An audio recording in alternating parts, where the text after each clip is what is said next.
میرے لیے 3-4 رشتے آ چکے تھے، جن میں سے 2 رشتے مجھے مناسب بھی لگے تھے، مگر بھابھی نے ہر رشتے میں کوئی نہ کوئی نقص نکال کر اس رشتے سے انکار کر دیا تھا۔ ان کو تو مفت میں ایک ملازمہ ملی ہوئی تھی جو ان کے گھر کے سارے کام بھی کرتی تھی اور ان کی خدمتیں بھی کرتی تھی۔ وہ بھلا کیسے گوارا کر سکتی تھیں کہ میں رخصت ہو کر اس گھر سے چلی جاؤں؟ اگر میں رخصت ہو کر چلی جاتی تو ان کی خدمتیں کون کرتا؟ اور وہ جس عیش سے زندگی گزار رہی تھیں، بھلا وہ کیسے گزار سکتی تھیں؟ روبینہ بھابھی نے مجھے صاف صاف کہہ دیا تھا کہ شادی کا خیال تم اپنے ذہن سے نکال ہی دو۔ ابھی تو میں تمہاری شادی بالکل بھی نہیں ہونے دوں گی، کیونکہ میرے شوہر نے تمہارا ٹھیکہ نہیں اٹھا رکھا کہ وہ کما کر لائے اور تمہارے لیے چیزیں بنائے، تمہارے لیے جہیز اکٹھا کرے۔ ویسے بھی اب تو خیر سے وہ باپ بننے والا ہے، اس کے اوپر اولاد کی ذمہ داریاں بھی آ جائیں گی، اس لیے پہلے وہ اپنی اولاد کے بارے میں سوچے گا، اور اگر بعد میں ہمارے پاس اتنے پیسے ہوئے کہ تمہاری شادی کر سکیں تو بعد میں تمہارے بارے میں بھی سوچ لیں گے، مگر فی الحال ابھی تم شادی کا خیال اپنے دل و دماغ سے نکال ہی دو تو بہتر ہوگا۔ مجھے سمجھ آ چکی تھی کہ بھابھی کسی حال میں بھی مجھے اس گھر سے رخصت نہیں ہونے دیں گی، وہ میرے اوپر اسی طرح سے مسلط ہو کر رہیں گی، مگر میں تو ساری زندگی اس طرح سے ان کی خدمتیں کرتے نہیں گزار سکتی تھی۔ اس لیے میں نے بھی بھابھی کو صاف صاف کہہ دیا تھا کہ اگر آپ میری شادی نہیں کروائیں گی تو میں بھی اپنی بہنوں کو آپ کے اور اعظم بھائی کے رویے کے بارے میں سب کچھ بتا دوں گی، اور یہ بھی بتا دوں گی کہ آپ میری شادی اس لیے ہی نہیں ہونے دے رہی کیونکہ آپ کو کاموں کے لیے اور اپنی خدمتیں کروانے کے لیے ایک مفت کی ملازمہ چاہیے۔ میری یہ بات سنتے ہی بھابھی نے مجھے 2 تھپڑ جڑ دیے تھے اور کہنے لگیں، تمہیں شرم نہیں آتی؟ ایک تو تم اپنے بھائی کی کمائی کھا رہی ہو، اور بجائے اس کے کہ تم اپنے بھائی کی احسان مند ہو تم مجھے ہی آنکھیں دکھا رہی ہو۔ آنے دو ذرا تمہارے بھائی کو، میں خود کرتی ہوں بات کہ تمہاری زبان کتنی لمبی ہوتی جا رہی ہے۔ اس دن میں اپنے کمرے میں آ کر بے تحاشا روئی تھی۔ میں جانتی تھی کہ بھائی کو بھابھی کی محبت کے آگے کچھ بھی نظر نہیں آتا تھا، اس لیے بھابھی اعظم بھائی کو جو بھی پٹیاں پڑھاتی تھیں وہ چپ کر کے ان پر یقین کر لیتے تھے۔ میں نے اس روز اللہ سے گڑ گڑا کر دعائیں کیں، یا اللہ کوئی وسیلہ بنا دے کہ میں بھی اپنی زندگی اپنی مرضی سے گزار سکوں۔ اب تو مجھے جیسے وہ گھر ایک قید خانہ ہی لگنے لگ گیا تھا۔ ویسے بھی اب میرا وہاں تھا ہی کون؟ شام کو اعظم بھائی گھر آئے تو میں خود ہی ان کے لیے جا کر کھانا بنانے لگ گئی، کیونکہ اگر میں نہ جاتی تو بھابھی ایک بات کی 100 باتیں بنا کر سناتی۔ جب میں روٹیاں بنانے لگی تو بھابھی بھی کچن میں آ گئی۔ میں نے ان کو نفرت سے دیکھا اور کہنے لگی کہ آپ بھی تو ایک عورت ہیں، پھر آپ یہ سب میرے ساتھ کس طرح سے کر سکتی ہیں؟ مگر میری بات سنتے ہی انہوں نے مجھے بالوں سے پکڑ کر اپنی طرف کھینچا اور کہنے لگی، تم کیا چاہتی ہو کہ میں تمہیں تمہارے ہی بھائی کے ہاتھوں پٹوا دوں؟ تمہیں تو شکر کرنا چاہیے کہ تمہیں گھر بیٹھے 2 وقت کی روٹی مل رہی ہے، مگر تم ہمیشہ سے ہی ناشکری ہو۔ بات یہیں پر ختم نہیں ہوئی تھی، انہوں نے غصے میں میرے ہاتھ سے چمٹا کھینچا اور اسی چمٹے سے میرے منہ کو جلا دیا، اور مسکرا کر میری طرف دیکھتے ہوئے کہنے لگی، اب تو نہ ہی تمہارا کوئی رشتہ آئے گا، اور اگر آ بھی جائے گا تو تم سے شادی کوئی نہیں کرے گا۔ دیکھو تو صحیح تمہارے خوبصورت چہرے کا میں نے کیا حال کیا ہے۔ اور میں آنسو بہاتے ہوئے اعظم بھائی کے پاس گئی تھی۔ آخر وہ میرا بھائی تھا، میرا جلا ہوا چہرہ دیکھ کر اس کو مجھ پر کچھ ترس تو آ ہی جاتا، مگر میں حیران رہ گئی جب اس کو اپنی بیوی کے ہی حق میں بولتا ہوا دیکھا۔ اس کو ابھی بھی میری کسی بات پر یقین نہیں تھا۔ وہ مجھے کہنے لگا، رامین، تمہاری تو پہلے ہی بہت زبان چلتی تھی، لازمی تم نے ہی اپنی بھابھی کو کچھ کہا ہوگا، اور تم نے بھی اچھی طرح سے جانتی ہو کہ میں روبینہ کی ہر بات مانتا ہوں، شاید اس لیے تم نے اپنا چہرہ بھی خود ہی جلا لیا ہے اور الزام میری بیوی پر لگا رہی ہو۔ اس دن میں اپنے کمرے میں آ کر بے تحاشا روئی۔ میں جانتی تھی کہ اب میرے بھائی کا رویہ میرے ساتھ اور بھی زیادہ برا ہو جائے گا، اور بھابھی تو مجھے کسی صورت بھی اس گھر سے نکلنے نہیں دیں گی۔ میں نے رو رو کر گڑ گڑا کر اللہ سے بہت دعا کی کہ وہ مجھے اس آزمائش سے نکال دے۔ نماز تو میں پہلے بھی پڑھا ہی کرتی تھی، اس روز میں نے سورہ یاسین پڑھ کر خود پر دم کیا اور کسی معجزے کے انتظار میں سو گئی۔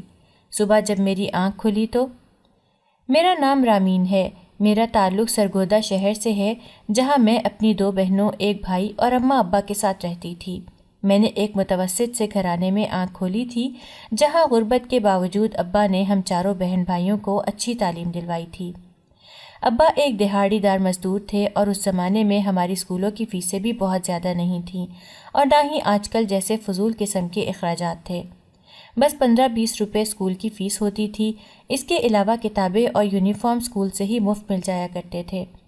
ہم چاروں بہن بھائی صبح سویرے اٹھ کر چھوٹے سے کچن میں ہی اماں ابا کے ساتھ دسترخوان پر بیٹھ کر اماں کے ہاتھ کی روٹی کھا کر اسکول چلے جاتے تھے، اور دوپہر کے کھانے میں اماں روٹی کے ساتھ اچار رکھ دیا کرتی تھی۔ اگر کسی دن ابا کی دہاڑی لگ جاتی اور مزدوری مل جاتی تو اس دن اماں ہمیں دوپہر کے کھانے میں آلو کی ٹکیاں بنا دیتیں۔ اس سے زیادہ عیاشی اماں ابا ہمیں نہیں کروا سکتے تھے۔ دونوں بہنیں سدرا اور نورین مجھ سے بڑی تھیں، اور جب انہوں نے میٹرک کر لیا تو اماں ابا نے دونوں کو ایک ساتھ ہی بیاہ کر رخصت کر دیا۔ اپنی بہنوں اور بھائی کے مقابلے میں مجھے پڑھنے کا شوق تھا، اس لیے جب میں نے میٹرک کر لیا اور اماں ابا نے مجھ سے میری شادی کی بات کی تو میں نے صاف انکار کر دیا کہ مجھے پڑھ لکھ کر اپنے پیروں پر کھڑے ہونا ہے اور اپنے اماں ابا کے لیے کچھ کرنا ہے، اس لیے وہ میری شادی کا خیال اپنے ذہن سے نکال دیں۔ اماں ابا نے بہت کوشش کی کہ وہ مجھے شادی کے لیے منا لیں۔ دونوں بہنوں نے بھی مجھے بہت سمجھایا، مگر مجھے اپنے گھر کے حالات بہتر کرنے تھے، اس لیے اماں ابا کو میری بات ماننا ہی پڑی اور انہوں نے میری شادی کی ضد چھوڑ دی۔ اعظم بھائی بھی مجھ سے بڑے ہی تھے، اس لیے جب میں نے شادی سے انکار کر دیا تو اماں ابا اعظم بھائی کے لیے رشتہ ڈھونڈنے لگے، کیونکہ اس کو تو بیاہنا ہی تھا۔ میرے انتظار میں وہ اس کو بوڑھا تو نہیں کر سکتے تھے۔ ویسے بھی اعظم کو ابا نے میٹرک کے بعد ایک الیکٹریشین کا کورس کروا دیا تھا، اور وہ بھی لوگوں کے گھر جا کر ان کے بجلی کے آلات یا دوسری مشینیں ٹھیک کر کے اتنا تو کما ہی لیتا تھا کہ اپنا اور اپنی بیوی کا پیٹ پال سکے۔ اس لیے اماں ابا نے اعظم کے لیے بھی اپنے جیسے ہی کوئی متوسط سے گھرانے کی لڑکی کا رشتہ دیکھنا شروع کر دیا تھا۔ اماں ابا نے اعظم بھائی کے لیے روبینہ کا رشتہ طے کر دیا تھا۔ روبینہ ہمارے محلے کی ایک خوبصورت لڑکی تھی جو ہمارے گھر سے ایک دو گلیاں چھوڑ کر ہی رہتی تھی۔ روبینہ کے ابا بھی کسی فیکٹری میں ملازمت کرتے تھے اور ان کے گھر کے حالات بھی ہم جیسے ہی تھے۔ روبینہ کے اماں ابا نے جتنا ہو سکا انہوں نے اپنی بیٹی کے لیے تھوڑا بہت ضرورت کا سامان اکٹھا کر ہی لیا تھا، اور ابا اور اعظم بھائی کے پاس بھی جتنے پیسے تھے انہوں نے 2-4 لوگوں کی روٹی بنائی اور روبینہ کو رخصت کر کے گھر لے آئے۔ ابا تو صبح صبح ہی گھر سے نکل جاتے تھے تاکہ کوئی مزدوری ملے اور وہ 2 پیسے کما کر دال روٹی ہی گھر لے آئیں، کیونکہ اعظم بھائی پر تو اب اس کی بیوی کی ذمہ داری تھی۔ پورے گھر کے اخراجات اٹھانا تو ابا کی ہی ذمہ داری تھی، اس لیے ابا روز صبح سویرے گھر سے نکل جاتے اور شام کا اندھیرا پھیلتے ہی گھر آ جاتے۔ میں نے ابا کو ہر حال میں خوش ہی دیکھا تھا، کبھی بھی ان کی زبان سے ناشکری کا ایک لفظ بھی نہیں سنا تھا۔ ابا جتنا بھی کما کر لاتے اماں کے ہاتھ میں تھما دیتے تھے، اور اماں انہی چند پیسوں سے گھر کا نظام اچھے سے چلا لیتی تھی۔ میری دونوں بہنیں بھی جہاں بیاہ کر گئی تھیں ان کے گھر کے حالات بھی بہت زیادہ اچھے نہیں تھے، لیکن ان کے شوہر ان کو 2 وقت کی روٹی ضرور کھلا سکتے تھے، اور ابا کو اس سے زیادہ اور کچھ نہیں چاہیے تھا کہ ان کے داماد ان کی بیٹیوں کو عزت سے کما کر کھلا رہے تھے اور ان کی عزت کرتے تھے، اس لیے ابا مطمئن تھے کہ ان کی دونوں بیٹیاں اپنے اپنے گھروں میں خوش تھیں۔ روبینہ بھابھی خوبصورت ہونے کے ساتھ ساتھ تھوڑی نخریلی بھی تھیں۔ وہ کہتے ہیں نا، خدا حسن دیتا ہے تو نزاکت بھی آ ہی جاتی ہے۔ روبینہ بھابھی پر یہ جملہ بالکل ٹھیک جچتا تھا۔ ابا جو بھی لاتے سارے گھر والے صبر شکر کر کے کھا ہی لیتے تھے، مگر بھابھی کا تو کبھی کوئی نخرہ ہوتا اور کبھی کوئی نخرہ۔ کبھی وہ کہتی مجھے یہ ٹینڈے پسند نہیں، کبھی ان کو سالن میں مرچیں تیز لگتیں، اور کبھی جلی ہوئی روٹی کھانے سے ان کا پیٹ خراب ہو جاتا، اس لیے وہ اعظم بھائی سے اپنے نخرے اٹھوا لیا کرتی تھیں۔ ابا نے بھی ان کو کبھی کچھ نہیں کہا تھا، وہ ہمیشہ یہ کہہ کر خوشی خوشی اس کے نخرے اٹھا لیا کرتے تھے کہ اس کا شوہر کما کر لاتا ہے اور اپنی بیوی کے نخرے اٹھا سکتا ہے، اس لیے تو وہ اپنے شوہر کو نخرے کر کے دکھاتی ہے، ہمارا کیا جاتا ہے، ہم تو پہلے بھی دال روٹی پر گزارا کر ہی رہے تھے نا۔ مگر مجھے بھابھی کی یہ عادت بالکل بھی پسند نہیں تھی۔ وہ کوئی امیر گھر سے تو آئی نہیں تھی جو اس طرح سے نخرے کرتی تھی، جس گھر سے وہ آئی تھی وہاں پر بھی ویسا ہی کھاتی آئی تھی جیسا اس گھر میں ہم سب کھاتے تھے، مگر میں نے بھی بھابھی سے کبھی کچھ نہیں کہا تھا۔ گھر کا کام بھی بہت زیادہ ہوتا تھا، اس لیے میں اپنی پڑھائی سے فارغ ہو کر اماں کے ساتھ گھر کے کاموں میں ہاتھ بٹا دیا کرتی تھی، کیونکہ بقول اماں ابا کے روبینہ بھابھی کے بقول ابھی ابھی ان کی نئی نئی شادی ہوئی تھی اور ہم آتے ہی اس سے گھر کے کام تو نہیں کروا سکتے تھے نا۔ اور مجھے حیرانگی ہوتی تھی کہ اعظم بھائی اور روبینہ بھابھی کی شادی کو پورا 1 سال گزر گیا تھا اور ابھی تک انہوں نے گھر کے کسی بھی کام کو ہاتھ نہیں لگایا تھا۔ ایسی بھی کیا شادی جو 1 سال تک اتنی نئی تھی کہ وہ ابھی تک گھر کا کوئی کام یا ذمہ داری سنبھالنے کے لیے تیار ہی نہیں تھی۔ ہم سب بہت خوش تھے کیونکہ گھر میں کبھی بھی کوئی بدمزگی نہیں ہوئی تھی، کیونکہ اماں ابا نے ہمیشہ ہم بہن بھائیوں کو آپس میں جوڑ کر رکھا تھا۔ اگر کبھی کوئی شکایت ہو بھی جاتی تو وہ ہم چاروں بہن بھائیوں کو پیار سے سمجھا لیتے اور بات جتنی بھی بڑی کیوں نہ ہوتی وہیں پر ختم ہو جاتی، مگر ایسا آخر کب تک چلتا؟ قدرت کو تو شاید کچھ اور ہی منظور تھا۔ ایک دن شام کا اندھیرا کافی پھیل چکا تھا مگر ابا ابھی تک گھر نہیں آئے تھے۔ وہ تو شام ہوتے ہی گھر آ جاتے تھے اور سب ساتھ میں ہی رات کا کھانا کھا کر اپنے اپنے کمروں میں چلے جاتے تھے، مگر اس دن کافی دیر ہو چکی تھی مگر ابا گھر واپس نہیں آئے تھے۔ اماں کہنے لگیں ہو سکتا ہے کوئی کام مل گیا ہو اس لیے رک گئے ہوں، مگر جب رات کافی ہو چکی اور ابا کی کوئی خبر نہ ملی تو اماں بھی پریشان ہونے لگیں۔ اماں نے اعظم بھائی سے کہا جاؤ بیٹا جا کر اپنے ابا کی خبر لو، وہ کہاں رہ گئے، ابھی تک آئے ہی نہیں۔ تو اعظم بھی اپنی بیوی کے ہی پلو میں چھپ کر بیٹھ گیا اور کہنے لگا اماں میں خود کام سے تھکا ہارا آیا ہوں، ابا کون سا کوئی چھوٹے سے بچے ہیں، کوئی کام ہی کر رہے ہوں گے، آپ پریشان مت ہوں، وہ خود ہی آ جائیں گے۔ یہ تو ہم سب جان ہی چکے تھے کہ اعظم تو زن مرید ہی بن کر رہ گیا تھا، مگر اماں ابا نے اس بات کو کوئی زیادہ اہمیت نہیں دی تھی کیونکہ اعظم اور اس کی بیوی کی وجہ سے گھر میں کبھی کوئی بھی بدمزگی پیدا نہیں ہوئی تھی۔ مگر اس دن اعظم بھائی کے جواب نے اماں کو بہت مایوس کیا تھا۔ ان کا تو ایک ہی بیٹا تھا اور ابا تو ویسے ہی نہ جانے کہاں رہ گئے تھے۔ اگر وہ بیٹے سے نہ کہتیں تو مدد کے لیے کس کے پاس جاتیں؟ میں بھی جانتی تھی کہ جب سے اعظم بھائی کی شادی ہوئی تھی ان کو تو روبینہ بھابھی کے علاوہ کچھ نظر ہی نہیں آتا تھا۔ روبینہ کی ہر بات ماننے کے لیے تو وہ بالکل تیار رہتے تھے۔ اگر بھابھی ان کو آدھی رات کو بھی کوئی کام کہہ دیتی تو بھائی بھاگے بھاگے جاتے اور اس کی فرمائش پوری کر دیتے، مگر جب ابا کے بارے میں اماں نے اعظم بھائی سے کہا تو وہ تھکاوٹ کا بہانہ بنا کر اپنے کمرے میں چلے گئے۔ جب رات گزر چکی اور ابا نہ لوٹے تو صبح ہوتے ہی اماں نے ایک بار پھر بھائی سے کہا کہ وہ ابا کے بارے میں معلوم تو کرے، وہ تو جانتا ہی ہے کہ ابا کس کس جگہ پر جا کر مزدوری کرتے تھے۔ مگر اس دن بھی اعظم نے فیکٹری سے لیٹ ہونے کا بہانہ بنایا اور جلدی میں اماں سے یہ کہتا ہوا گھر سے چلا گیا کہ آپ پریشان کیوں ہوتی ہیں، ابا خود ہی گھر واپس آ جائیں گے۔ اماں آخر کتنا انتظار کرتی۔ جب شام ڈھلنے لگی تو اماں نے بڑی باجی سدرا کو فون کیا۔ وہ بھی سرگودا میں ہی رہتی تھیں اور ان کا گھر ہمارے گھر سے کچھ ہی فاصلے پر تھا، اس لیے اماں نے سدرا سے مدد مانگی اور کہنے لگیں کہ بیٹا تم ذرا اپنے میاں سے تو کہنا کہ وہ تمہارے ابا کا پتہ کرے، وہ کل سے گھر واپس ہی نہیں آئے۔ سدرا الٹا اماں پر ہی غصہ کرنے لگی کہ ابا کل سے گھر واپس نہیں آئے اور آپ اب بتا رہی ہیں، مگر اماں نے تب بھی سدرا باجی کو اعظم کے رویے کے بارے میں کچھ نہ بتایا۔ وہ دن بھی ڈھلنے کو آ گیا تھا مگر ابا کی کوئی خبر نہ تھی۔ اب تو اعظم کو بھی پریشانی ہونے لگی تھی۔ تبھی سدرا اپنے میاں کے ساتھ گھر میں داخل ہوئی اور بھاگ کر اماں کے گلے لگ گئی۔ وہ بس روئے ہی جا رہی تھی۔ اس کو دیکھ کر ہم سب پریشان ہو گئے تھے کہ آخر اس کو ہوا کیا ہے۔ اماں نے تو سدرا باجی سے فوراً یہی پوچھنا شروع کر دیا تھا کہ تمہارے ابا کا کچھ پتہ چلا؟ کیا وہ ٹھیک ہیں؟ تم رو کیوں رہی ہو؟ مجھے کچھ بتا کیوں نہیں رہی ہو؟ تبھی سدرا باجی کے میاں نے آگے بڑھ کر اعظم کو گلے سے لگایا اور ہمیں وہ خبر سنا دی جس کو سن کر ہمارے پیروں تلے سے زمین ہی نکل گئی تھی۔ وہ کہنے لگے کہ ابا کسی بلڈنگ کی تعمیر کا کام کر رہے تھے اور وہاں ہی دہاڑی پر مزدوری کر رہے تھے کہ بلڈنگ کی ایک دیوار گر گئی جس کے نیچے آ کر وہ بہت بری طرح سے زخمی ہو گئے تھے اور ہسپتال جاتے جاتے راستے میں ہی ان کی موت بھی ہو گئی تھی۔ ان کو وہاں پر کوئی جانتا ہی نہیں تھا کیونکہ وہ پہلے کبھی بھی اس علاقے میں نہیں گئے تھے، اس لیے ان کی لاش ایدھی والوں کے پاس پڑی ہے۔ ہمارے گھر میں تو گویا قیامت ہی آ گئی تھی۔ ابا تو ہمیں چھوڑ کر چلے گئے تھے۔ یہ خبر سنتے ہی اماں کی حالت بھی خراب ہو گئی تھی اور ان پر فالج کا اٹیک ہو گیا تھا۔ ابھی ہم ایک صدمے سے نکلے نہیں تھے کہ اماں کی حالت کی بھی سب کو فکر لگ گئی تھی۔ ابا نے ہمیں کبھی نہیں بتایا تھا کہ وہ ہمارے لیے کس مشکل سے 2 وقت کی روٹی کما کر لاتے تھے۔ ان کو تو بس اس بات کی ہی فکر ہوتی تھی کہ کہیں ان کے بچے بھوکے ہی نہ سو جائیں۔ ہم نہیں جانتے تھے کہ ابا کن مشکلوں سے 2-4 پیسے کما کر لاتے تھے۔ ہم نے اماں کے منہ سے کبھی بھی کوئی ناشکری کے کلمات نہیں سنے تھے۔ وہ ہر حال میں اللہ کا شکر کرتی تھیں۔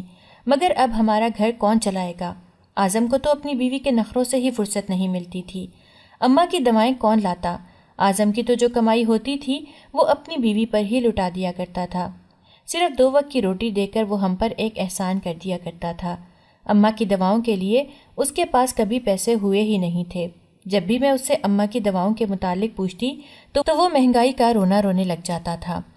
میں تب تک BA کر چکی تھی، پڑھنا تو میں آگے بھی چاہتی تھی مگر اب 2 وقت کی روٹی ہی پوری ہو جاتی یہی بہت تھا، پڑھائی تو بہت دور کی بات تھی۔ اوپر سے اماں کا خیال بھی رکھنا ہوتا تھا۔ بھابھی نے تو ابھی تک کسی کام کو ہاتھ ہی نہیں لگایا تھا۔ میں نے ایک دن اعظم اور اماں سے کہا کہ گھر کے حالات ٹھیک نہیں ہیں، اس لیے میں نوکری کرنا چاہتی ہوں، مگر اعظم بھائی نے مجھے صاف منع کر دیا تھا کہ وہ مجھ سے نوکری نہیں کروائے گا، اس لیے چپ چاپ گھر ہی بیٹھو۔ مگر میں نے اعظم بھائی سے کہا کہ اگر وہ مجھے نوکری نہیں کرنے دینا چاہتا تو اماں کی دواؤں کے لیے مجھے پیسے ہی دے دیا کرے، اور تب شاید اس کو تھوڑی سی غیرت آئی اور وہ مجھے چند پیسے دے گیا۔ مگر یہ چند پیسے بھی اس نے مجھے صرف 2 یا 3 مہینے ہی دیے، اس کے بعد سے پھر وہی مہنگائی کا رونا۔ اماں کو دوائیں لگاتار دینی تھیں، مگر اعظم مجھے پیسے ہی نہیں دیتا تھا، اس لیے اماں کی حالت دن بدن بگڑتی ہی گئی اور ابا کے فوت ہونے کے 10 مہینے بعد ہی اماں بھی چل بسیں۔ میری تو دنیا ہی ویران ہو گئی تھی۔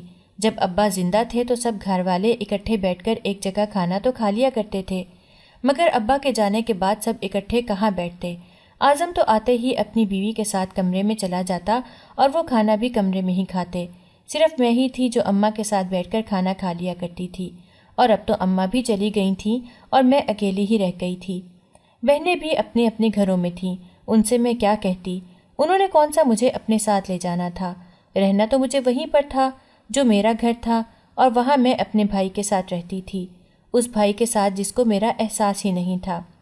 اماں ابا کے ہوتے ہوئے جو میری تھوڑی بہت فکر کر ہی لیتا تھا، اب تو پلٹ کر مجھ سے پوچھتا تک نہ تھا۔ ابھی اماں کو فوت ہوئے کچھ ہی دن گزرے تھے جب روبینہ بھابھی میرے کمرے میں آئیں اور مجھے کہنے لگیں، بہت منا لیا سوگ، اب کمرے سے باہر نکلو اور تھوڑی بہت گھر کی خیر خبر بھی لو، دوبارہ مجھے تم سے نہ کہنا پڑے، میرے کہنے سے پہلے ہی تم کھانا بنا لیا کرو، تم تو جانتی ہی ہو کہ تمہارا بھائی تھکا ہارا گھر آتا ہے اور آتے ہی اس کو بھوک لگی ہوتی ہے، اس لیے جتنا سوگ بنا لیا تھا کافی ہے۔ بھابھی کے رویے کا اندازہ تو مجھے پہلے ہی تھا، مگر میں یہ نہیں جانتی تھی کہ وہ اماں کے فوت ہوتے ہی میرے ساتھ اس بری طرح سے پیش آنے لگیں گی جیسے میں ان کی نن نہیں بلکہ ان کے گھر کی ایک ملازمہ ہوں۔ میں صبح سویرے اٹھتی، سارے گھر کی صفائی کرتی اور اس کے بعد کچن میں گھس جاتی۔ جب تک میں کچن میں ناشتے کے برتن دھو کر فارغ ہوتی، دوپہر کا وقت ہو جاتا اور پھر دوپہر کا کھانا بھی مجھے ہی بنانا ہوتا۔ میں سارا دن کچن میں کھڑی کام ہی کرتی رہتی، مگر بھابھی کو کبھی اتنی زحمت بھی نہیں ہوئی تھی کہ وہ جھوٹے منہ ہی مدد کے لیے کہہ دیا کرتی۔ ان کو تو بس اپنے فیشن سے ہی مطلب تھا، جو ان کے پاس تھوڑا بہت میک اپ کا سامان تھا وہی اپنے منہ پر تھوپ کر اپنی دوستوں کی طرف گھومتی پھرتی رہتی، اور جب اعظم بھائی کے آنے کا وقت ہوتا تو منہ پھلا کر کمرے میں بیٹھ جاتی اور کہنے لگتی کہ میری طبیعت ٹھیک نہیں ہے، میرا جسم دکھ رہا ہے، اور بھائی بھی میری ہی شامت لے آتے، الٹا مجھے ہی کہنے لگتے کہ گھر کا کوئی کام بھی کر لیا کرو، تمہاری بھابھی تمہارے نخرے اٹھانے کے لیے نہیں ہے۔ میں تو اتنا شکر کرتی تھی کہ مجھے اس گھر میں کھانے کے لیے 2 وقت کی روٹی ہی مل جایا کرتی تھی، چلو جیسا بھی تھا، آخر گھر تو اپنا ہی تھا نا۔ مجھے اس بات پر کوئی اعتراض نہیں تھا کہ میں سارے گھر کے کام بھی کرتی تھی اور کھانا بھی بناتی تھی۔ مجھے دکھ تھا صرف اس بات کا کہ اعظم بھائی نے مجھے کبھی بہنوں کی طرح پیار کیا ہی نہیں تھا، بلکہ وہ تو بیوی کی باتوں میں آ کر مجھے ہی ڈانٹ دیا کرتا تھا۔ اعظم بھائی کی شادی کو 2 سال گزر چکے تھے جب روبینہ بھابھی امید سے ہوئیں۔ یہ خبر سن کر میں سچ میں بہت زیادہ خوش تھی۔ اعظم بھائی اور بھابھی بھی بے انتہا خوش تھے۔ میرا تو اکلوتا بھائی تھا۔ میں اپنے بھائی اور بھابھی کا ہر طرح کا برا رویہ بھول کر ایک بار پھر سے بھابھی کی خدمتوں میں لگ گئی تھی۔ خدمت تو میں پہلے بھی ان کی کیا ہی کرتی تھی، مگر اب میں نے پورے دل کے ساتھ ان کا خیال رکھنا شروع کر دیا تھا، مگر بھابھی شاید اس سے بھی خوش نہیں ہوئی تھیں۔ سارا دن وہ اپنے بستر میں لیٹی آرام کرتی رہتی، اور جب اعظم بھائی کے آنے کا وقت ہوتا تو وہ منہ بنا کر کچن میں چلی آتی۔ جب اعظم بھائی بھابھی کو اس طرح سے کچن میں کھڑے کام کرتے ہوئے دیکھتا تو کہتا کہ تم بے آرام کیوں ہو رہی ہو، کچھ چاہیے تھا تو رامین سے کہہ دیتی، اور بھابھی آنکھوں میں مگر مچ کے آنسو لیے اعظم سے کہتی کہ رامین جیسا کھانا بناتی ہے مجھے وہ بالکل بھی پسند نہیں آتا، اس لیے میں اپنی مرضی کا کھانا بنانے کے لیے آئی ہوں۔ اور بھائی پھر سے میری شامت لے آتا اور کہتا جیسا تمہاری بھابھی کو پسند ہے اس کو ویسا ہی بنا کر دیا کرو، میں کما کر کس لیے لاتا ہوں جب تم میری ہی بیوی کو کچھ ڈھنگ کا بنا کر کھلا نہیں سکتی۔ میں گھر میں 2 طرح کے کھانے بناتی تھی تاکہ اگر بھابھی کو ایک کھانا پسند نہ آئے تو فوراً دوسری ڈش ان کے سامنے کر دوں، مگر نہ جانے کیوں وہ مجھ سے بدگمان ہی رہتی تھیں اور کوئی نہ کوئی بہانہ بنا کر مجھے اعظم بھائی سے ڈانٹ پڑوا ہی دیا کرتی تھیں۔ اب تو میری بھی شادی کی عمر ہو گئی تھی، مگر اعظم بھائی میرے لیے کوئی رشتہ ڈھونڈتا تو ہی مجھے بیاہ کر رخصت کرتا نا، اس نے تو جیسے میرے بارے میں کچھ سوچنا ہی چھوڑ دیا تھا۔ وہ تو بھلا ہو سدرا اور نورین باجی کا، جنہوں نے اعظم کے کان میں یہ بات ڈال دی کہ وہ اب مجھے بھی بیاہ کر اپنے گھر کا کر ہی دے۔ اور تب اعظم کو خیال آیا کہ اس کی ایک عدد کنواری بہن بھی گھر میں موجود ہے، اور اس نے میرے لیے رشتہ ڈھونڈنا شروع کر دیا۔ مگر جب بھابھی کو اس بارے میں علم ہوا کہ اعظم میرے لیے رشتہ ڈھونڈ رہا ہے اور میری شادی کرانا چاہتا ہے، تو بھابھی سے یہ بھی ہضم نہ ہوا، اور وہ مجھے تانے دینے لگی کہ میرا شوہر تو پہلے ہی سارا دن کام کر کر کے تھک جاتا ہے، اور جو کمائی آتی ہے وہ سارے گھر کے اخراجات پورے کرنے میں ہی لگ جاتی ہے، اور خیر سے اب اس کی فیملی بھی بڑھنے والی ہے، تو وہ اپنی اولاد کے اخراجات پورے کرے گا یا تمہاری شادی کے چونچلے اٹھاتا پھرے گا۔ مگر میں بھابھی سے کیا کہتی؟ میں نے تو کبھی بھی ان کے سامنے بولنے کی جرت ہی نہیں کی تھی۔ میرے لیے 3-4 رشتے آ چکے تھے، جن میں سے 2 رشتے مجھے مناسب بھی لگے تھے، مگر بھابھی نے ہر رشتے میں کوئی نہ کوئی نقص نکال کر اس رشتے سے انکار کر دیا تھا۔ ان کو تو مفت میں ایک ملازمہ ملی ہوئی تھی جو ان کے گھر کے سارے کام بھی کرتی تھی اور ان کی خدمتیں بھی کرتی تھی۔ وہ بھلا کیسے گوارا کر سکتی تھیں کہ میں رخصت ہو کر اس گھر سے چلی جاؤں؟ اگر میں رخصت ہو کر چلی جاتی تو ان کی خدمتیں کون کرتا؟ اور وہ جس عیش سے زندگی گزار رہی تھیں، بھلا وہ کیسے گزار سکتی تھیں؟ روبینہ بھابھی نے مجھے صاف صاف کہہ دیا تھا کہ شادی کا خیال تم اپنے ذہن سے نکال دو۔ ابھی تو میں تمہاری شادی بالکل بھی نہیں ہونے دوں گی، کیونکہ میرے شوہر نے تمہارا ٹھیکہ نہیں اٹھا رکھا کہ وہ کما کر لائے اور تمہارے لیے چیزیں بنائے، تمہارے لیے جہیز اکٹھا کرے۔ ویسے بھی اب تو خیر سے وہ باپ بننے والا ہے، اس کے اوپر اولاد کی ذمہ داریاں بھی آ جائیں گی، اس لیے پہلے وہ اپنی اولاد کے بارے میں سوچے گا، اور اگر بعد میں ہمارے پاس اتنے پیسے ہوئے کہ تمہاری شادی کر سکیں تو بعد میں تمہارے بارے میں بھی سوچ لیں گے۔ مگر فی الحال ابھی تم شادی کا خیال اپنے دل و دماغ سے نکال ہی دو تو بہتر ہوگا۔ مجھے سمجھ آ چکی تھی کہ بھابھی کسی حال میں بھی مجھے اس گھر سے رخصت نہیں ہونے دیں گی، وہ میرے اوپر اسی طرح سے مسلط ہو کر رہیں گی، مگر میں تو ساری زندگی اس طرح سے ان کی خدمتیں کرتے نہیں گزار سکتی تھی۔ اس لیے میں نے بھی بھابھی کو صاف صاف کہہ دیا تھا کہ اگر آپ میری شادی نہیں کروائیں گی تو میں بھی اپنی بہنوں کو آپ کے اور اعظم بھائی کے رویے کے بارے میں سب کچھ بتا دوں گی، اور یہ بھی بتا دوں گی کہ آپ میری شادی اس لیے ہی نہیں ہونے دے رہی کیونکہ آپ کو اپنے کاموں کے لیے اور اپنی خدمتیں کروانے کے لیے ایک مفت کی ملازمہ چاہیے۔ میری یہ بات سنتے ہی بھابھی نے مجھے 2 تھپڑ جڑ دیے تھے اور کہنے لگیں، تمہیں شرم نہیں آتی؟ ایک تو تم اپنے بھائی کی کمائی کھا رہی ہو، اور بجائے اس کے کہ تم اپنے بھائی کی احسان مند ہو، تم مجھے ہی آنکھیں دکھا رہی ہو۔ آنے دو ذرا تمہارے بھائی کو، میں خود کرتی ہوں اس سے بات کہ تمہاری زبان کتنی لمبی ہوتی جا رہی ہے۔ اس دن میں اپنے کمرے میں آ کر بے تحاشا روئی تھی۔ میں جانتی تھی کہ بھائی کو بھابھی کی محبت کے آگے کبھی کچھ نظر نہیں آتا تھا، اس لیے بھابھی اعظم بھائی کو جو بھی پٹیاں پڑھاتی تھیں وہ چپ کر کے ان پر یقین کر لیتے تھے۔ میں نے اس روز اللہ سے گڑ گڑا کر دعائیں کیں، یا اللہ کوئی وسیلہ بنا دے کہ میں بھی اپنی زندگی اپنی مرضی سے گزار سکوں۔ اب تو مجھے جیسے وہ گھر ایک قید خانہ ہی لگنے لگ گیا تھا، ویسے بھی اب میرا وہاں تھا ہی کون۔ شام کو اعظم بھائی گھر آئے تو میں خود ہی ان کے لیے جا کر کھانا بنانے لگ گئی، کیونکہ اگر میں نہ جاتی تو بھابھی ایک بات کی 100 باتیں بنا کر سناتی۔ جب میں روٹیاں بنانے لگی تو بھابھی بھی کچن میں آ گئیں۔ میں نے ان کو نفرت سے دیکھا اور کہنے لگی کہ آپ بھی تو میری طرح ایک عورت ہیں، پھر آپ یہ سب میرے ساتھ کس طرح سے کر سکتی ہیں؟ مگر میری بات سنتے ہی انہوں نے مجھے بالوں سے پکڑ کر اپنی طرف کھینچا اور کہنے لگی، تم کیا چاہتی ہو کہ میں تمہیں تمہارے ہی بھائی کے ہاتھوں پٹوا دوں؟ تمہیں تو شکر کرنا چاہیے کہ تمہیں گھر بیٹھے 2 وقت کی روٹی مل رہی ہے، مگر تم ہمیشہ سے ہی ناشکری ہو۔ بات یہیں پر ختم نہیں ہوئی تھی، انہوں نے غصے میں میرے ہاتھ سے چمٹا کھینچا اور اسی چمٹے سے میرے منہ کو جلا دیا، اور مسکرا کر میری طرف دیکھتے ہوئے کہنے لگی، اب تو نہ ہی تمہارا کوئی رشتہ آئے گا، اور اگر آ بھی جائے گا تو تم سے شادی کوئی نہیں کرے گا۔ دیکھو تو صحیح تمہارے خوبصورت چہرے کا میں نے کیا حال کیا ہے۔ اور میں آنسو بہاتے ہوئے اعظم بھائی کے پاس بھاگ گئی تھی۔ آخر وہ میرا بھائی تھا، میرا جلا ہوا چہرہ دیکھ کر اس کو مجھ پر کچھ ترس تو آ ہی جاتا، مگر میں حیران رہ گئی جب اس کو اپنی بیوی کے ہی حق میں بولتا ہوا دیکھا۔ اس کو ابھی بھی میری کسی بات پر یقین نہیں تھا۔ وہ مجھے کہنے لگا، رامین، تمہاری تو پہلے ہی بہت زبان چلتی تھی، لازمی تم نے ہی اپنی بھابھی کو کچھ کہا ہوگا، اور تم بھی اچھی طرح سے جانتی ہو کہ میں روبینہ کی ہر بات مانتا ہوں، شاید اس لیے تم نے اپنا چہرہ بھی خود ہی جلا لیا ہے اور الزام میری بیوی پر لگا رہی ہو۔ اس دن میں اپنے کمرے میں آ کر بے تحاشا روئی۔ میں جانتی تھی کہ اب میرے بھائی کا رویہ میرے ساتھ اور بھی زیادہ برا ہو جائے گا، اور بھابھی تو مجھے کسی صورت بھی اس گھر سے نکلنے نہیں دیں گی۔ میں نے رو رو کر گڑ گڑا کر اللہ سے بہت دعا کی کہ وہ مجھے اس آزمائش سے نکال دے۔ نماز تو میں پہلے بھی پڑھا ہی کرتی تھی، اس روز میں نے سورہ یاسین پڑھ کر خود پر دم کیا اور کسی معجزے کے انتظار میں سو گئی۔ صبح جب میری آنکھ کھلی تو خود کو شیشے کے سامنے دیکھ کر میری چیخیں نکل گئیں۔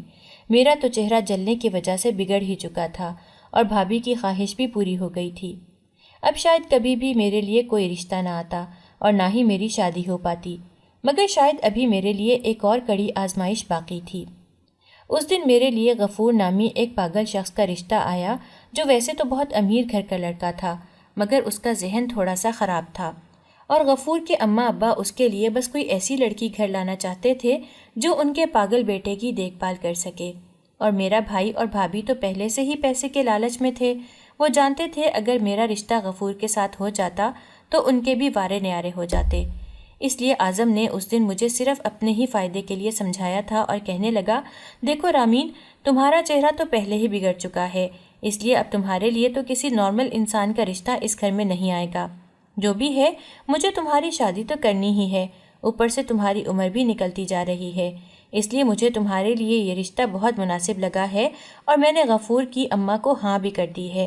دیکھنا تم اس گھر میں راج کرو گی۔ اس دن تو بھابھی بھی مجھ پر صدقے واری جا رہی تھیں اور میری نظریں اتار رہی تھیں۔ رامین میری پیاری بہن، اب جو ہونا تھا وہ تو ہو ہی گیا، میں دعا کرتی ہوں کہ تمہاری آئندہ آنے والی زندگی خوشیوں سے بھری ہو۔ اور میں جانتی تھی کہ وہ یہ دعا بھی مجھے صرف اپنے ہی فائدے کے لیے دے رہی تھیں۔ مجھے اس وقت صرف اس گھر سے نکلنا تھا، باقی کا میں نے کچھ نہیں سوچا تھا، اس لیے میں نے بھی مردہ دل کے ساتھ غفور سے شادی کے لیے حامی بھر لی تھی۔ میرے بھائی اور بھابھی نے مجھے جہیز دینے کے بجائے میری شادی غفور سے کروانے کے بدلے میں اس گھر میں اپنے لیے بہت ہی سارا سامان اکٹھا کر لیا تھا، جو غفور کے اماں ابا نے ان کو صرف اس لیے دیا تھا کیونکہ بھائی بھابھی مجھے ان کے پاگل بیٹے کے حوالے جو کر رہے تھے۔ بھائی بھابھی نے میری شادی جتنی دھوم دھام سے کی تھی، میں تو حیران رہ گئی تھی کہ یہ وہی بھائی تھا جو ہمیشہ مہنگائی کا رونا روتا رہتا تھا، اور آج دنیا کو دکھانے کے لیے اور اپنا مقصد پورا کرنے کے لیے اس نے میری شادی اتنی دھوم دھام سے کی تھی۔ وہ جانتا تھا کہ مجھ پر ایک بار دل کھول کر خرچ کرے گا تو اس کو شاید اس کے بدلے میں 4-5 گنا واپس بھی مل جائے گا۔ ایک حساب سے تو اس نے مجھے غفور کے اماں ابا کو بیچ ہی دیا تھا۔ میں اس گھر سے رخصت ہو گئی تھی جس گھر میں میرے اماں ابا نے مجھے نازوں سے پالا تھا اور میری خوشگوار زندگی کے خواب آنکھوں میں سجائے وہ اس دنیا سے ہی چلے گئے تھے۔ میری دونوں بہنوں کو بھی نہ جانے اعظم نے کیا کہہ کر اس رشتے کے لیے راضی کر لیا تھا، اس لیے وہ دونوں بھی خاموش تھیں۔ میں غفور کی دلہن بنی رخصت ہو کر اس کی بڑی سی حویلی میں آ گئی تھی۔ وہ جیسا بھی تھا اب میرا شوہر تھا اور مجھے اس کی دیکھ بھال کرنی ہی تھی۔ غفور کے سارے گھر والے بہت اچھے تھے اور وہ بھی مجھ سے اس بات کی توقع کر رہے تھے کہ میں بھی غفور کا خیال رکھوں، اور مجھے بھلا کیا فرق پڑتا تھا، پہلے میں ایک گھر میں نوکرانی تھی اور اب اس بڑی سی حویلی میں اس پاگل امیر زادے کی دیکھ بھال کے لیے مجھے لایا گیا تھا۔ میں نے محسوس کیا تھا کہ غفور کو پاگل پن کا دورہ تب پڑتا تھا جب بہت سے لوگ اس کے ارد گرد اکٹھے ہو جاتے تھے، اور دھیرے دھیرے مجھے یہ سمجھ آنے لگا تھا کہ غفور پاگل نہیں تھا، بلکہ اس کو صرف لوگوں سے وحشت ہوتی تھی، اور اسی وحشت کی وجہ سے اس کے ذہن پر اثر ہو گیا تھا۔ جب زیادہ لوگ اکٹھے ہو جاتے تھے تب اس کو عجیب طرح کے پاگل پن کے دورے پڑتے تھے۔ مجھے یہ نہیں سمجھ آئی تھی کہ اس کو آخر کیا بیماری تھی۔ شروعات میں تو غفور مجھے جب بھی دیکھتا تھا اپنے پاس پڑی ہوئی کوئی چیز اٹھا کر مجھے دے مارتا تھا، مگر میں چپ چاپ اس کی مار کھاتی رہی اور ایک ہی کمرے میں اس کے ساتھ رہتی رہی۔ آخر میں کہاں جاتی، میرا تو اب کوئی ٹھکانہ ہی نہیں تھا۔ بھائی کے نام پر ایک میکا تھا اور وہاں جا کر بھی میں کیا کرتی؟ بھائی تو پہلے ہی مجھے اپنے سر کا بوجھ سمجھ کر گھر سے باہر نکال چکا تھا، اوپر سے بھابھی نے بھی جو ظلم میرے چہرے کے ساتھ کیا تھا، میں اب غفور کے گھر کے علاوہ کہیں بھی نہیں جا سکتی تھی۔ دونوں باجیوں کے گھر کے حالات بھی ایسے نہیں تھے کہ میں ان کے ساتھ رہ سکتی، اس لیے میں نے غفور کے ساتھ کو ہی قدرت کا فیصلہ مان لیا تھا۔ میری اور غفور کی شادی کو 6 مہینے گزر چکے تھے۔ میں سارا دن غفور کی خدمتوں میں لگی رہتی، اس کو صاف ستھرے کپڑے پہنانا اور وقت پر کھانا کھلانا ہی میری ڈیوٹی تھی۔ میں اپنی ڈیوٹی پوری ذمہ داری سے کر رہی تھی اور غفور کی ماریں بھی سہ رہی تھی۔ 3 سے 4 بار اس نے شیشے کا گلاس اٹھا کر میرے سر میں اتنی بری طرح سے مارا تھا کہ میرے سر میں شدید چوٹیں بھی آئی تھیں۔ غفور کے گھر والے میرے سامنے شرمندہ بھی تھے کہ وہ میرے ساتھ ایسا رویہ رکھتا تھا، مگر وہ مجھ سے معافی مانگنے کے سوا اور کچھ نہیں کر سکتے تھے، کیونکہ وہ بھی جانتے تھے کہ غفور کی دماغی حالت ایسی تھی کہ اسے کچھ بھی سمجھایا نہیں جا سکتا تھا۔ مگر میں نے غفور کے گھر والوں کا یہ خیال غلط ثابت کر دیا تھا کہ غفور کو کچھ سمجھایا نہیں جا سکتا۔ میں پورے دل سے غفور کا خیال رکھتی تھی، کیونکہ وہ جیسا بھی تھا میرا شوہر تھا، اور غفور بھی اب مجھے پہچاننے لگا تھا۔ اس کو پاگل پن کا دورہ تو اب بھی پڑتا تھا، مگر اب وہ پہلے کی طرح مجھے چیزیں اٹھا اٹھا کر نہیں مارتا تھا، بلکہ میرے آنے پر وہ خوشی سے تالیاں بجاتا اور بچوں کی طرح میرے پاس بیٹھ کر مجھ سے باتیں کرتا۔ مجھے بھی سمجھ آ گئی تھی کہ غفور کو شاید پیار اور توجہ کی ضرورت تھی، جو اس کو کسی اور سے نہیں ملی تھی۔ اس کے اماں ابا تو ہمیشہ سے ہی زمینداری میں مصروف رہے تھے، اس لیے وہ غفور کو وقت نہیں دے سکے تھے، اور اس نے اپنی تنہائی کو ہی اپنا دوست بنا لیا تھا۔ اس لیے اس کو لوگوں کی موجودگی میں وحشت ہونے لگتی تھی اور اس کو عجیب طرح کے دورے پڑتے تھے۔ اس کے اماں ابا کو لگتا تھا کہ شاید وہ پاگل ہو چکا ہے۔ انہوں نے غفور کے لیے بہت سے رشتے بھی دیکھے تھے، مگر ہر آنے والا غفور کو یہ کہہ کر ٹھکرا دیتا تھا کہ ہمیں اس پاگل انسان کو اپنی بچی نہیں دینی ہے۔ اور جب غفور کے اماں ابا غفور کا رشتہ لے کر میرے بھائی کے پاس آئے تھے، اور میرے بھائی نے تو صرف ان کی دولت ہی دیکھی تھی، میرے بھائی بھابھی کو بھلا مجھ سے کیا غرض تھی؟ ان کو تو میرے بدلے میں بہت سارے پیسے مل رہے تھے، اس لیے انہوں نے خوشی خوشی مجھے غفور کے ساتھ رخصت کر دیا تھا۔ آج میری اور غفور کی شادی کو 8 سال گزر چکے ہیں، اور غفور کے رویے میں بہت زیادہ تبدیلی آ گئی ہے۔ وہ ابھی تک بالکل نارمل انسان تو نہیں بن سکا، مگر اب اس کو پاگل پن کے وہ دورے نہیں پڑتے جو اس کو پہلے پڑتے تھے، اور نہ ہی وہ ہر ایک کو مارنے کے لیے بھاگتا ہے، بلکہ اب وہ زیادہ تر خاموش ہی رہتا ہے، اور میری موجودگی میں وہ خوش ہو جاتا ہے۔ وہ مجھ سے خوش ہو کر باتیں کرتا ہے اور چیزوں کو سمجھنے کی کوشش بھی کرتا ہے۔ غفور کے اماں ابا تو جیسے میرے احسان مند ہی ہو گئے ہیں، وہ میرا بہت خیال رکھتے ہیں اور مجھے اٹھتے بیٹھتے دعائیں دیتے ہیں کہ میری وجہ سے ان کا بیٹا ٹھیک ہو رہا ہے، ورنہ وہ تو اپنے بیٹے کو پاگل سمجھ بیٹھے تھے۔ مجھے یقین ہے کہ ایک دن غفور بالکل ٹھیک ہو جائے گا۔ میں نے اپنے بھائی سے بھی ملنا جلنا نہیں چھوڑا ہے، کیونکہ میرے میکے میں صرف بھائی اور روبینہ بھابھی تو ہیں جن کا بچہ مردہ پیدا ہوا تھا، اور اب روبینہ بھابھی کبھی ماں نہیں بن سکتی۔ روبینہ بھابھی کو احساس ہے کہ انہوں نے میرے ساتھ کیا کچھ کیا تھا، مگر ان سب باتوں کو دہرانے کا کوئی فائدہ نہیں۔ میں غفور کے ساتھ خوش ہوں، کیونکہ اس کے گھر والے سب میری عزت کرتے ہیں اور میرا خیال بھی رکھتے ہیں۔